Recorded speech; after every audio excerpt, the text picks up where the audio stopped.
Welcome back, and thank you all for joining us here at Live Now from Fox on this Thursday. My name is Carla Lahara, and for the past several days, we have been really focused on some severe weather events, not only just in Texas with those deadly flash flooding scenes that we have been showcasing.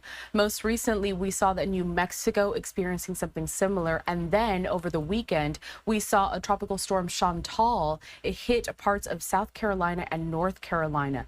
That is also causing some flash flooding concerns. Joining us now live down in North Carolina is Fox Weather's Brandy Campbell. Brandy, what are you seeing? Cleanup is underway there.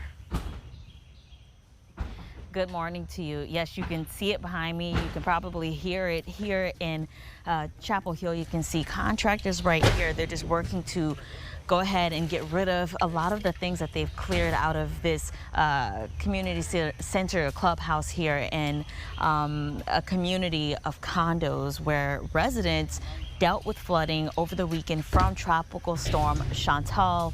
And so as you can see, the flooding, the water was high enough to really call for them to just get rid of everything that was inside, just really devastating this community right here. And so I want to talk to you about what happened and show you video of the flooding from Sunday. You can see creeks and rivers in this area. Some of them just turned into a raging river. Instead, we saw up to 5 feet of flooding here in Chapel Hill on Sunday, and unfortunately the impacts from Chantal is the blame for several deaths reported in this region of North Carolina.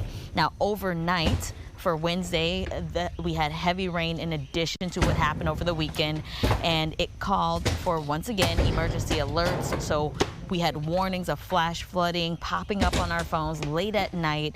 It closed down several roads and stranded drivers.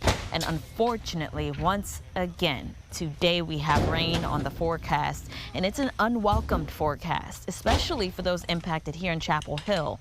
Yesterday, we met resident Roger Gilly. He lives here. He says he's lived here for 6 years. This was the 4th time his home flooded. Take a listen. I've been here so long, I'm used to watch it come up and then go down and not really flood as bad as it did this time. But this time it just kept rising. They got us out pretty quick and in an orderly fashion. Everybody was all right and everybody was safe, so that was the main thing. A lot of damage, but, you know, everybody was safe. All right, yeah, just really unfortunate news again, as I mentioned, for that gentleman. This was the 4th time that his home here in this community has flooded. And if we can take just a quick pan, you can see this is one of the buildings with the different condos that people live in. It's about 60 units that have been flooded. Now, outside of Chapel Hill, about 30 minutes northwest of the city, you'll find the city of Mebane. And I want to point out that area because yesterday they actually issued a declaration of water shortage because during Chantal they actually received damage to their water treatment plant, and so they have that city under a level 5 for water restriction, saying they only, as of yesterday, had enough drinking water available for the city for 2 days. Possibly 2 days. So right now they don't have an estimate on how long that issue will last, but they did request or order businesses to shut down with an exception of a couple of different businesses. So think of your pharmacies, grocery stores, and for people at home, they're asking you not to drink or use water unless you need it for drinking purposes and you don't have water bottles at home. So the last thing I want to point out, you know, what's next? Well, if you are along the East Coast today, we still have storms. So places like DC, you are under a level 1 out of 4 flood threat.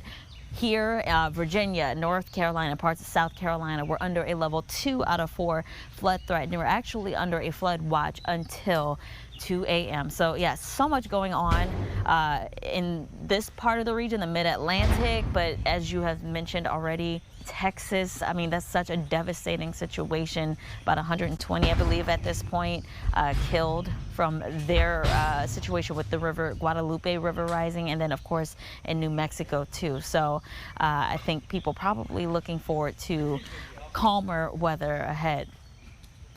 And Brandy, hopefully that is what we get within the next few days and weeks. Brandy Campbell of Fox Weather there live for us in Chapel Hill, North Carolina. Thank you so much for joining us, offering your report. You take care. and we'll talk soon. I do want to bring up this post also from Fox Weather here with a photo. They posted this on X. It says, unprecedented devastation. Communities across the U.S. are reeling after torrential rain produced catastrophic flooding that sent deadly walls of water rushing downstream, devastating communities in Texas, New Mexico, and North Carolina.